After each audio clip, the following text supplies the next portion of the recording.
It's always this mentality we have that if we get things wrong, we're behind.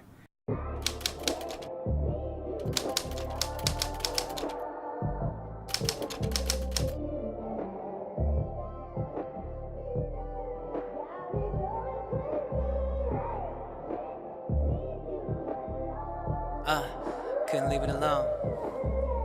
Yeah.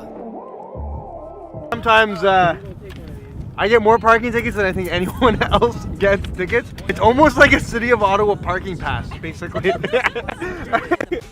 since I'm spitting verses that are hotter than a fever, all my music tends to be on the tight end like a receiver.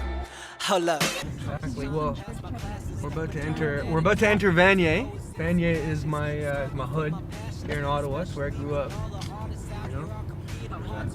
Hey, VA. It's my gang signs.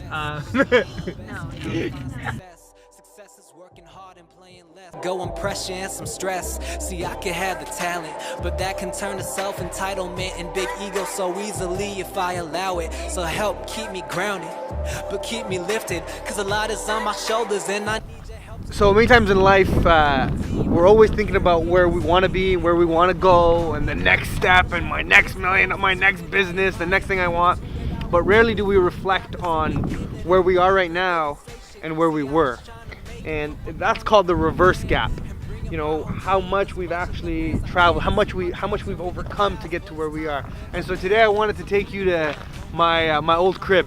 You know, my old home where we grew up as kids. I spent our 13, 14 years here. It's actually right here, 358 Montfort. See this driveway, me and my 6 siblings, I'm one of 6. Got 3 beautiful sisters and 2 brothers. We shoveled this driveway far too many times, you know, I think we were very much blessed to have each other. But we grew up in this very tiny home. There was 8 of us, right?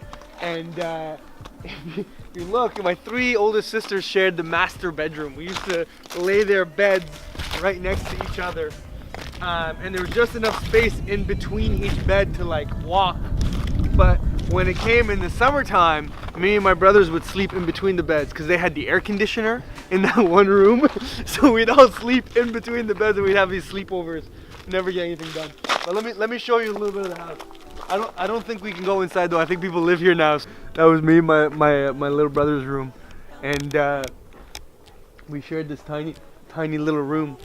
And I remember one time we're up late playing video games or something, and someone came by and knocked on our window, and they were asking, they said that they locked their keys in their car and they were asking for a coat hanger. They were asking for a coat hanger because they locked their keys in the car. So we gave the guy a coat hanger, and then we gave him the coat hanger. We started thinking, oh shit, did we just help someone rob a car? Like, we just straight up might have just helped someone. And you know, it's beautiful. I'm gonna take you around back. I'm gonna show you our backyard and show you a little bit of where we grew up here, and yeah, let's have some fun. So this huge amount of snow every winter, they would shovel all the snow from the parking lot, and we would play King of the Hill. We would, all of my siblings and I, we'd love this. So this is where we learned to ride our bikes. We hung up a basketball net on this so that we could play basketball here. Skateboarding.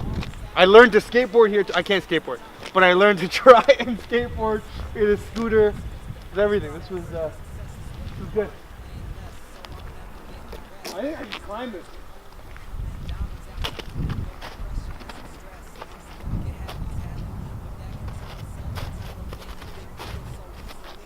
So that's the actual size of the backyard, and this is interesting. They fenced it all off.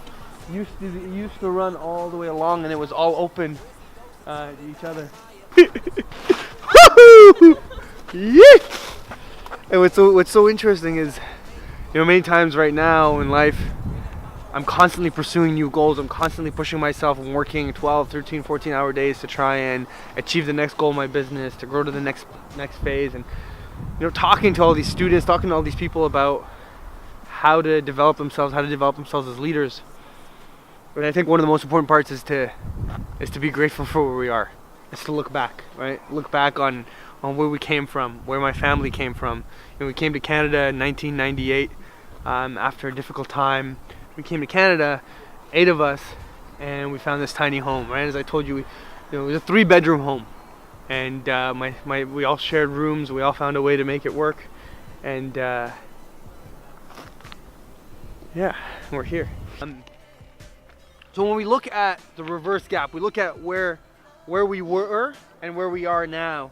And a lot of times people ask me, what made the difference? How did you get to where you are? And a lot of students ask me that. And there's only one piece of advice that I can genuinely give you that can make the biggest difference.